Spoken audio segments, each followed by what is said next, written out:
Hello, my name is Samuel Moretti, and today we're going to talk about MAP. Otherwise known as the Media Arts Program, this wonderful course takes media arts, English, and history and combines it into a 4-year multi-course program. Well, they should have named it the Mediocre Apes Program, due to the ability to make people want to return to the jungle. But today, we're here to debunk some MAP myths. Number 1, MAP is just for white kids. Number 2, there's no English in MAP. We'll ignore the gas from the English 10 teachers. Number 3, MAP is overly time consuming. And the last one is MAP is just extra work. Well, between you and me, I do more work and pretend to not and care. We do have to get through this series. Hey, I do care. See, I'm nodding and showing that I'm paying attention. That brings us to our first topic, how to deal with MAP projects for the lazy and unmotivated. You would know the best about this topic, wouldn't you? Well, just because you do all the writing doesn't mean I don't do extra filming and other aspects of MAP. Touche. At least we both know how to use a sound room properly.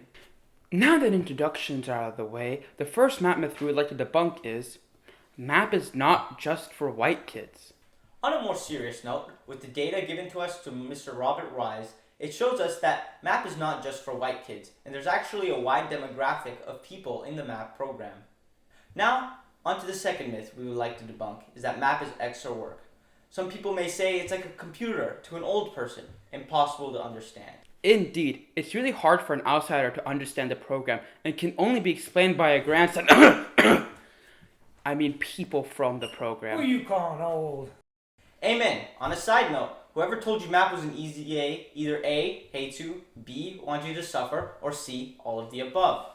Thanks to our team of MAP students has spent over 12 hours and now have a severe coffee addiction. Here are some beautiful infographics that show you the difference between non-MAP and MAP classes. The only thing easy about MAP is how well it destroys your will to live. I'm only joking. My friend, you need help. Moving on, while MAP is a difficult and rigorous course in comparison to non-MAP English and history, it is very much the same, with the only difference being media arts. That is to say, MAP and non-MAP English and history have very much the same projects and coursework, with MAP having 1 or 2 more projects due to media arts. Well said. As Samuel stated earlier, there's an equal amount of projects in MAP as well as out of MAP within the regular curriculum. And now to our sponsor, Tarbox Tapes.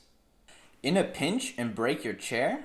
Tarbox Tape gets the job done. Accidentally break your kid's science fair project? No worries. Tarbox Tapes can fix that up too. Have an annoying sibling that won't shut up? No worries. Tarbox Tapes is a great multi-use product that can fill all of your needs. I approve this message. And we're back, and now that we've eased the minds of our dear teachers, it's time to get their bloods pumping and prove a myth true. Mr. Friend, close your eyes and remember, this is all just a bad dream. As I was saying, the myth that is true is that there is no writing in MAP. I warned you, Mr. Friend. I warned you. He's joking, by the way. There is an adequate amount of both filming and writing. In MAP, there's usually a lot of film analysis or write-ups to do after you film the project. So basically the easiest A in existence. Yes, let's not forget the ethics essay, the 75-minute in-class essay, the American history essay, tons of fun writing, multiple books. But I was not finished! Anyway, it's not just taking a few pictures and calling it a day. okay, moving on to the finale. Would you like to do the honors? The final myth we would like to debunk is that MAP takes 36 hours a day depending on the project and homework amount. As Mr. Tarbox always says, if you haven't spent every single waking moment filming, you'll probably get an F. Before we get an F on this project, what my dear host means is that the amount of time spent on homework and projects can be a lot. And while I'd like to say I haven't had to pull any all-nighters, that'd be a straight up lie. In most cases, the amount of homework is a lot, but that's not as much as you would think. Many classes also have homework, and it's similar to a regular curriculum. Of course, there's the capstone project or any other major project done outside of class, but that usually ignores all the in-class projects like we do, like the infographic project. In the end, the Media Arts program is a fun and rigorous course that'll push you to the limits. And I'd like to think we all came here with new knowledge and an understanding for this course. And without further ado, this has been your hosts, Samuel and Cornell, and thank you for joining us.